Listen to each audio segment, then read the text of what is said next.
الظاهر كده ان موجة الهزات الأرضية والزلازل بقت عاملة زي العدوى في العالم كله. فبعد الزلزال الكبير اللي حصل في تركيا واللي حصل في سوريا وحصل بعد منه هزات بشكل يومي في لبنان، خلت الشعب اللبناني يعيش في حالة من الخوف. النهاردة الصبح كمان صحينا على خبر إن فيه هزة أرضية حصلت في مصر بالقرب من محافظة السويس، ودي حس بيها عدد من أهالي السويس والقاهرة.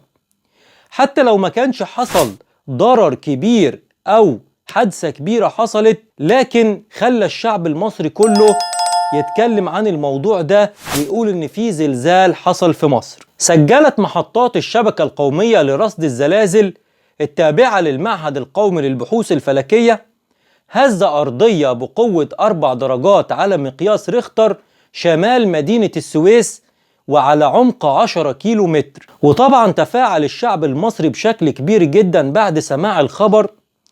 هو الزلزال يا جماعة كان بقوة من 4 ل 4.5 على مقياس ريختر، وده يسمى هزة أرضية، علشان الزلزال أو ما يسمى بالزلزال فعلا يبدأ من 5 درجات على مقياس ريختر، وأقل من 5 درجات يسمى هزة أرضية. وفي خلال اليومين اللي فاتوا دول والنهاردة الجمعة بالتحديد حصلت زلازل كتير في العالم.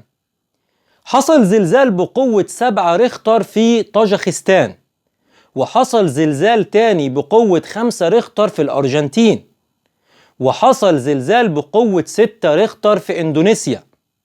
والنهاردة بالتحديد حصلت هزة أرضية في مصر ولبنان بقوة من 4 ل 4.5 على مقياس ريختر. وكان طبعا العالم الهولندي فرانك هوغربيتس بناء على توقعاته والدراسات اللي بيعملها في مجال الزلازل حذر عدد كبير من البلاد من حدوث زلازل فيها، لكن هو ما حددش الزلازل دي هتحصل امتى.